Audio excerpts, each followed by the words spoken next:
Hey everybody, Hoosier Jedi here with another review for you. This time I'm talking about episode 4 of season 1 of Arrow called An Innocent Man.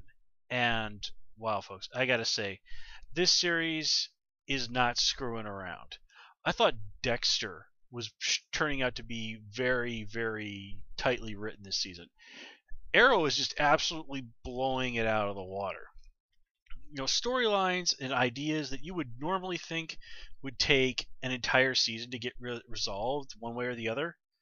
I mean, they're getting resolved in like one or two episodes, and sometimes even within the episodes themselves. It's really, I don't know if exactly a breakneck pace is exactly the word I want to say, the term I want here, but it's just incredibly fast-paced storytelling. And the great thing about it is it doesn't seem unnatural. Everything that we've seen so far really seems to flow in a very natural way. And seriously, I'm just blown away here. I have not seen storytelling this tight, this sharp in very many places anywhere. So, wow, so much credit has to be given to the writers of this show. It is really just phenomenal what they're doing, at least in terms of pacing here. But anyway, man, oh man, there's just so much stuff going on this episode. Oh man, this show just keeps getting better and better. But anyway, let's dive right into it. Now, one thing that occurred to me right at the very start of this episode, after Ollie patches Dig up, and this is something that probably should have dawned on me last episode, is he brings back Dig back to the Arrow Cave and lays him out, and then he starts fixing the medicine. Okay, Oliver knows that Deadshot is still out there, that he does the stuff with the curare.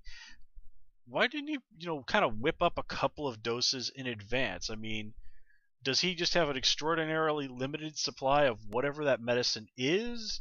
Is this something that he just, can't stick in the fridge for a couple of hours? I mean, what if he got shot by Deadshot again? I again, just something I felt should be pointed out. Now, Dig's reaction to Oliver saving him is very interesting. The first thing he does once he gets up is stumble over him and try and start punching him. Now, I kind of wonder, like, Dig, exactly what do you think you're going to be able to accomplish? You just got shot and have almost died of being poisoned. You're not in a shape to take down a guy like Oliver, who you now know is an insane badass. Now, granted, Dig's mind was not 100% at the time, but still. In any case, Oliver's offer to him to have Dig help him is genuine and sincere. He sincerely has seen in just a short amount of time that Dig is a seriously good guy, and that his desire to do good in this world is real. And really, that's very, I don't know if it's really as telling of Dig as it is about Oliver. In a way, Dig is the kind of man that Oliver wants to be. He wants to be this very moral and upright person.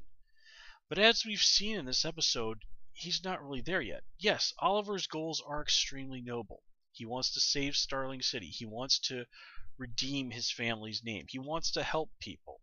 He wants to help innocent people.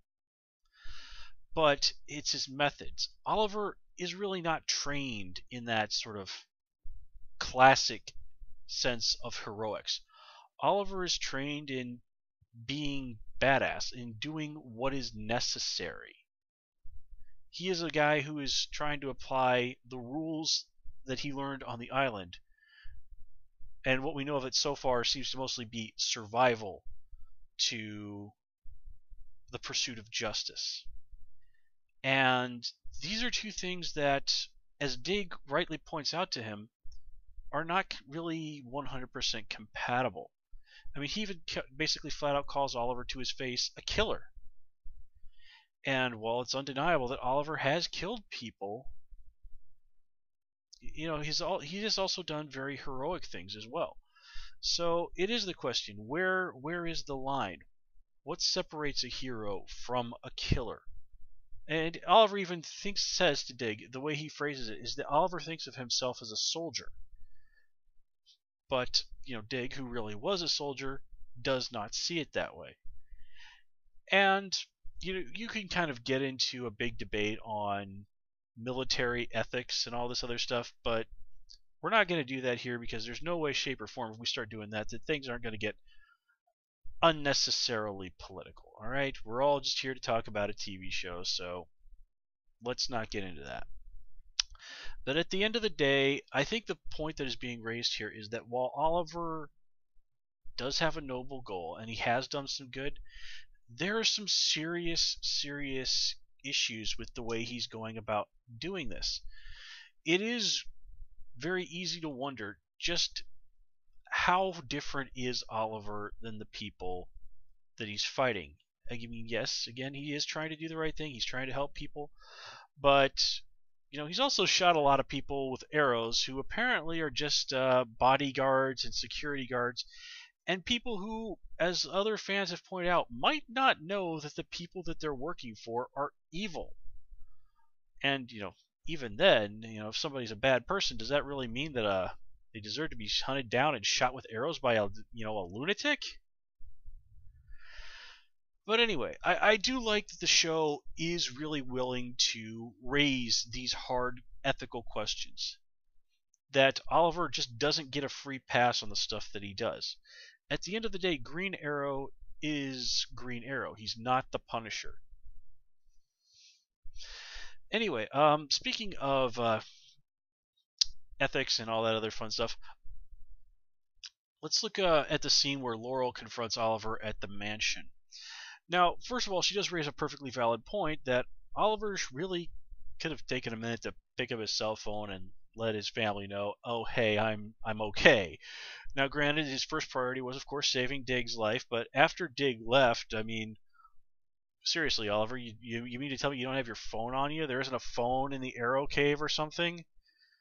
And the really hilarious part is that after Laurel goes on and on about how Oliver's family are worried about him and he's a dick for making them worry, neither Thea nor Walter or Moira ever bother to say to Oliver, hey, Oliver, where did you go after that crazy guy started shooting people? We were really worried about you. And Laurel's accusation that Oliver really only cares about himself, it really doesn't quite hold water based on what we've seen. Oliver specifically went over to her apartment to apologize to her. He did help save her life. And it was established that as soon as things started going to hell, one of the first things that Oliver did was, the absolute first thing that he did when Dead started shooting, I will have to speak slowly so I don't trip over my own words, was make sure that his family was taken to safety. Now, granted, this doesn't exactly excuse Oliver from not letting them know that he himself was all right, but you think that would have been mentioned to Laurel when she went over to the mansion and started asking and talking to them about this. So it seems to me that the show's making Laurel maybe a little unnecessarily hard on Oliver. But then again, given the complicated history between the two, her being unnecessarily hard on him is not unjustified, at least from our perspective.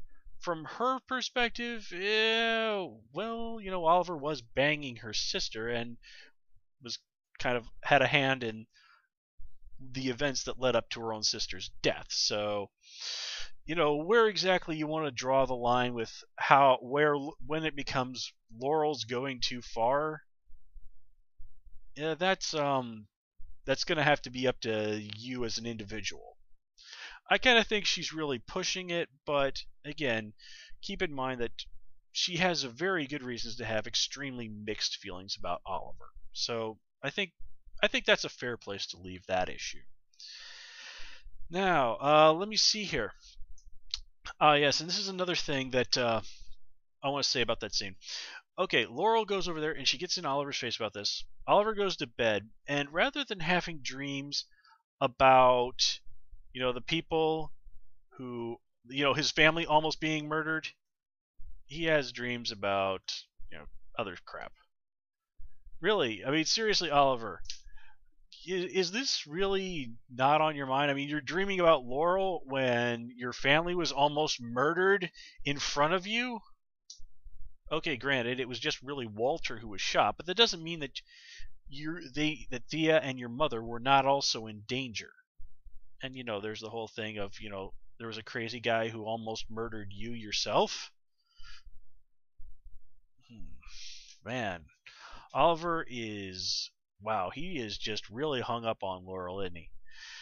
Okay, so I think this is as good a time as any to talk about the shout outs to the greater DC universe in this episode. The first one was the mention of the Special Crimes Unit.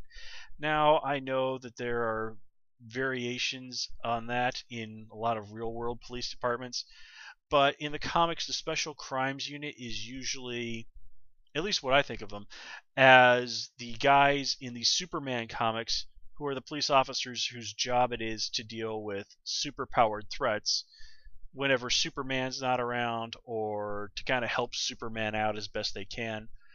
I think in more recent years in the comics, they were ultimately changed to being called the Science Police because they used really crazy sci-fi technology to do the same sort of thing. And of course, the Science Police are a mainstay of the Legion of Superheroes comics. But that maybe that was a shout out on that particular level, maybe it wasn't, but that's what came to my mind. Now, stuff that was unmistakably a nod to the comics was when Oliver has that guy handcuffed to the train tracks. He mentions that the train is going to Bloodhaven. Bloodhaven is, of course, the home of Nightwing, the future identity of Dick Grayson after he quits being Robin, and place where Nightwing has operated on his own outside of Batman's shadow for not exactly 20 years, but it's definitely getting up there. He started hanging out there back in the very early to mid 90s, if I remember correctly. And of course, a lot of stuff in the DC universe has happened in Bloodhaven over the years, despite its somewhat overblown name. And I definitely enjoyed that. Bloodhaven is a very interesting location, very very fun place, and is generally considered to be the one town in that neck of the woods in the DC universe that's actually worse than Gotham. In fact, I think it's actually established in the comics that the only city in the DC universe worse than Bloodhaven is Hub City, home of the Question. But moving on, the other one that I really got a humongous kick out of was the mention that the prison in Star City is called Iron Heights. Now, in the comics, Iron Heights is the prison where the Flash's enemies are usually put. So that's played host to guys like Gorilla Grodd and Captain Boomerang and Murmur. Great many Flash supervillains. Now, the really interesting thing about that, though, is it got me thinking about what kind of villains we might be seeing later on. Now, word today just got out. If you and this isn't a spoiler, but an official press release was made today about another DC villain who will be appearing in a future episode. Now, I'm not going to spoil it for who it is for people who don't want to know. I won't do that to you guys. But it did get me thinking about what kind of villains we might be seeing in the future. And actually, I was thinking that maybe some of the guys from the Flash's Rogues Gallery might be in there. As a rule, in general, the Flash's villains are mostly technology users, and technology using villains and martial arts based villains do seem to be very fitting for what it is that we've seen so far in the series, with the appearance of China White and Deadshot, Draken and Merlin and all this other stuff, or well, what Tommy will probably be at some point in the future. But the Flash's Rogues Gallery used that very comic booky sci-fi sort of science. Guys like Mirror Master does just absolutely very cool, but ultimately scientifically ridiculous stuff with mirrors. Captain Cold has a freeze gun. you kind of get where I'm going with this. So, as great as they are, I'm somewhat skeptical that we'll see any members of the Flash's Rogues Gallery anytime soon. But, they do have the entire DC universe to draw on, and, well, I will tell you this much, that they're snatching up at least one villain out of another well-known DC Heroes Rogues Gallery. So, let's leave it at that. Now, getting back to the main story here, Oliver's reason for wanting to help Delkin. Now, obviously, Oliver's not the sort of guy who wants an innocent man to go to prison, and especially not a guy who wants an innocent man to be executed for a crime he didn't commit. But Oliver's whole thing in getting involved here, other than to help Delkin, is, okay, the woman was murdered, and she worked for this guy who I know is bad. Okay, as near as we can tell, most of these guys seem to be the owners of large corporations. I'm sorry, Oliver, a large corporation probably has thousands of employees, and tragic though it might be, someone getting murdered is not proof that the person that owns the corporation had something to do with their death, even if they are a bad person. I mean, literally, there's thousands of people who work for them. If some poor guy gets, shot by a mugger, are you going to assume that the guy who owns the company that he worked for had him murdered? It could just be that the poor bastard got killed by a mugger. And even here, the justification was the woman was killed by her husband after, at least according to the police, apparently an argument. Now, tragically, this is literally the sort of thing that happens every day, all over the world. But Oliver immediately leaps to the conclusion that the guy who owns the company must have had some kind of a hand in her death. Now, of course, he turns out to be right, but still, that's some incredibly weak logic on Oliver's part, and it's just more or less luck that he actually happened to be right. That, well, let's just put it that Green Arrow ain't Batman. He is not the world's greatest detective. Alright, so let me see here. Looking at my notes here. Okay, let's actually go back to talking about Laurel for a little while. Now, I do like that what they're doing here. They really sort of tease with her interactions with Arrow that maybe they're going to have. I guess the first thing that comes to mind is actually the relationship that Batman has with Commissioner Gordon. But it's actually established in the Batman comics that Batman also worked with Harvey Dent back when he was a prosecutor in the days before Harvey ended up becoming Two-Face. In fact, he and Gordon and Batman were kind of a real sort of, I don't want to use Trinity, I guess triumvirate in a sort of way. Oh wait, that's a horribly inaccurate way of using the word triumvirate. Well, okay, let's just say that they were a little bit of a team. And it sort of looks like we might be going that way with Laurel and Arrow this episode, and it's even hinted that she might be starting to develop some feelings for him, which just really piles on the evidence that, despite the way she acts, Laurel has a serious thing for bad boys. But we're going to leave that at that. Of course, the really great twist is that when she gets a real look at Arrow, she sees him basically almost beat a man to death, and she's horrified by it. She's horrified, she's afraid, and basically he's gone from the man she thought might be the person who could really save the city to, in her own words, a monster. And for a while we really did look like we were going to have that Clark Kent situation where the female love interest has an incredibly low opinion of the hero's secret identity, but really has strong feelings for the hero. Well, that lasts for about 20 minutes, not even maybe. I didn't really time it quite like that. And that's just, that goes from standard rule of superhero comics to brutal deconstruction and subversion. And that is beautiful. That is some beautiful storytelling. I did not see that coming at all, but it is perfectly in keeping with Laurel's character. And that whole conflict that she had with her dad. Now, despite her rather cliche speech about the law, what we had going on there was really good stuff. Of course, her father is going to feel angry and betrayed that his daughter used information that he gave her, presumably in confidence, or at least understanding that she wasn't going to go out and give this to a violent vigilante. So, yeah, Quentin, for a change, actually has extraordinarily good reason to be mad at someone.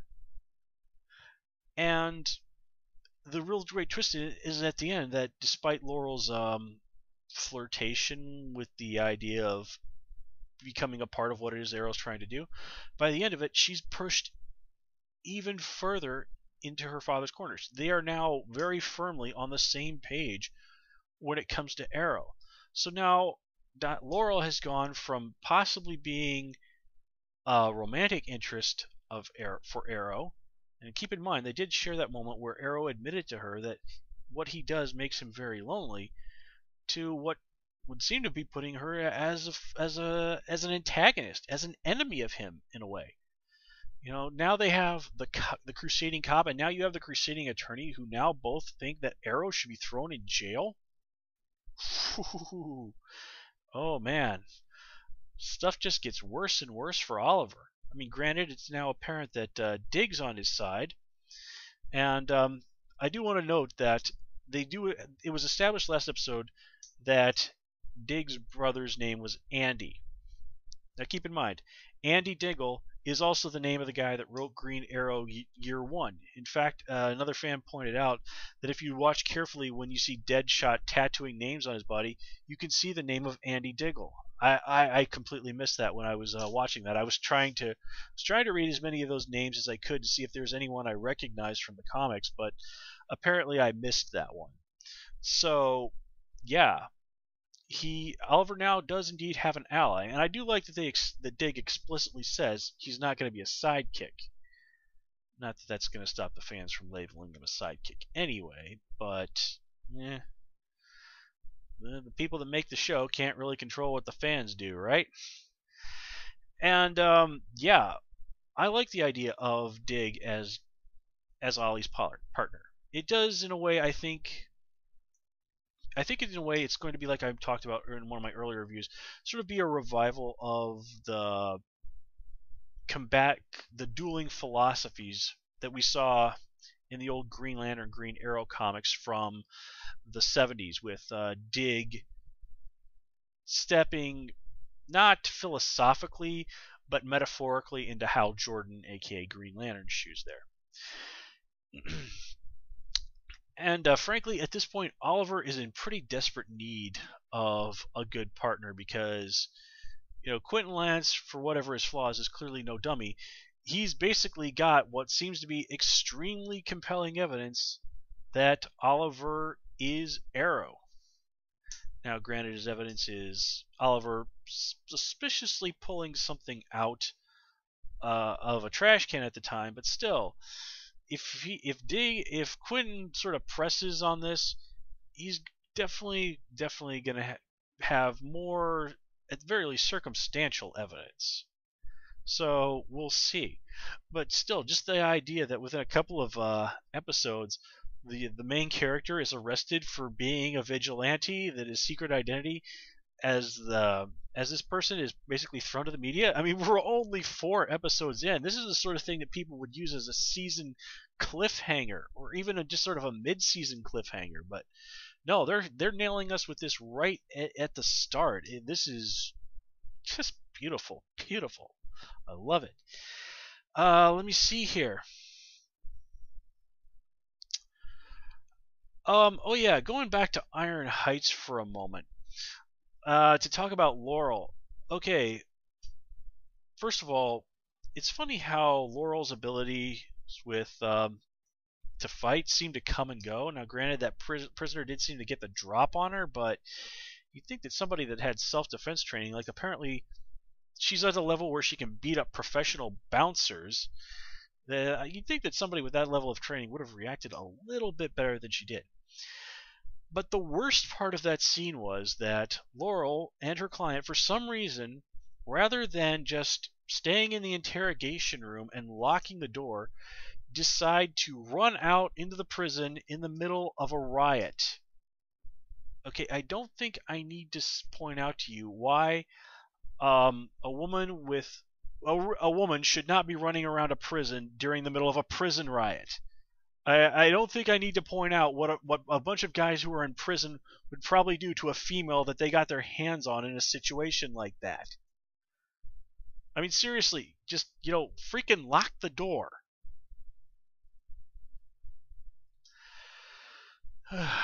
Okay. So let's move over and talk about what's going on with Walter. Now, Walter is a character that this episode really got me intrigued with Walter. At first, I was really worried that he was just going to turn out to be basically another guy on the list. Although, if he was on the list, it kind of would make sense that he would be the first guy Oliver would take out, seeing as the whole sleeping with his mother thing. But apparently Walter is not on the list. So, and we do see that he does seem to honestly be a decent guy. And I do think the writers, of course, sort of trying to make just where he stood a little murky. And I think they did a good job. But here we really do get to see that Walter is no fool. His wife offers up a very vague, very suspicious justification for what's going on. She doesn't supply him with any real details for this, and it's obvious that it's not something she wants to talk about. And of course, Walter, with the help of Felicity, I really do like the idea of her becoming a reoccurring character. She's a fun character to have around. She's a lighter character. The show does need a little bit of comedy now and then. And Felicity seems like a good sort of character to go to for that. Now, the idea of the choice of passwords on that lock. I don't think I need to do a lot of harping on just how incredibly stupid a choice that was. Come on, guys. Use a mixture of letters and numbers like sensible people would do. But the idea of the Queen's Gambit turning out to be in there. Oh man, folks, I gotta say, I did not expect that at all. I mean, this is something that's supposed to have sank in the China, off the coast of in the ocean off the coast of China, in what I would assume is probably pretty deep water. And yet the whole thing has been moved to Starling City. I mean, that seems a little extreme if you just want to make sure that the sabotage wasn't discovered. I mean, how many people are going to go poking around there just to discover something like that when the idea of it went down in a storm is perfectly plausible? I mean, was there something that they thought was on the boat that they were desperate to get back? If that's the case, then why sink it in the first place? I mean, there's got to be easier ways to get rid of Robert Queen than that. Again, this situation here just raises way more questions than it answers, but it's certainly a shocking and very intriguing development. And this and the whole missing money situation. No, wait, what am I saying? That has nothing to do with it. That doesn't have very much to do with it. It's the realization by Moira's associate that Arrow is targeting the people on the list that brings John Barrowman, playing the well-dressed man, onto the show. Now, just who John Barrowman is playing, this is apparently, I'm thinking, going to be one of the big mysteries of season 1. I really can't help but think that he's going to turn out to be some established DC Universe character. I don't think he's going to turn out to be Lex Luthor or something like that, but I'm sure he's going to turn out to be somebody who is just not going to be a character created just for this show. If you're going to go out there and get somebody of Barrowman's level to appear on the show, whatever's going on with his character, whoever his character is, it has to be somebody with some serious punch. And of course, John Barrowman, British actor, best known for playing Captain Jack Harkness on Doctor Who and Torchwood. I really don't think anything more needs to be said about that. I mean, come on. If you've seen him playing Captain Jack, you know he's just phenomenal. Again, nothing more needs to be said. He's John Barrowman. He is awesome on two legs. That's all that really needs to be said about that guy. Now, oh yes, one other thing that I wanted to bring up, going back to Delkin. Apparently, this has got to be one of the speediest executions in a modern American history. Now, keep in mind, the way the law works is that even if someone is sentenced to die, there are appeals and blah blah blah blah blah. It literally takes years and years and years for the courts to go through everything that the law requires before they can get around to actually executing someone. That's actually one of the big arguments against the death penalty, is that the cost of doing all that stuff with the courts is actually ultimately cheaper than the cost of keeping someone in prison for the rest of their natural life. And obviously, the only way that this could possibly be sped up is if Delkin said that, no, don't bother. But obviously, he's not doing that. But, this is just a pretty classic example of Hollywood law. So, we just sort of have to accept that for the sake of storytelling. One thing that we do not have to accept for the sake of storytelling is that Oliver, even when he was back on the island, is apparently an idiot who doesn't know how to listen. And I'm not talking about how the Chinese guy was obviously telling him, kill the bird. I'm talking about how we saw Oliver got shot, the Chinese guy helped save him, and when Oliver asked him, last episode, why did you shoot me? The Chinese guy said, to save you. Here, Oliver has apparently completely forgotten that this guy at least speaks some small bit of English. He even literally says, you speak English? Even though the guy had already spoken English to him. I mean, granted, it was three words, but still, come on. Okay, let me see here. Just look at my notes one last time. No, I think that covers everything that I had to say about this episode. Again, on so many levels, I am so impressed with this show. Writing, acting, pacing. This really is one of the best shows that the CW has ever put out. I think I'm even going to have to say this is officially, with just 4 episodes, dethroned Veronica Mars as the CW show that I like the most. And if you guys only knew how much I love Veronica Mars, you would understand that's one heck of a statement. Anyway, folks, with that said, as always, please comment, rate, and subscribe. You can, of course, follow me on Twitter at Hoosier Jedi. And until next time, take care and have a good one.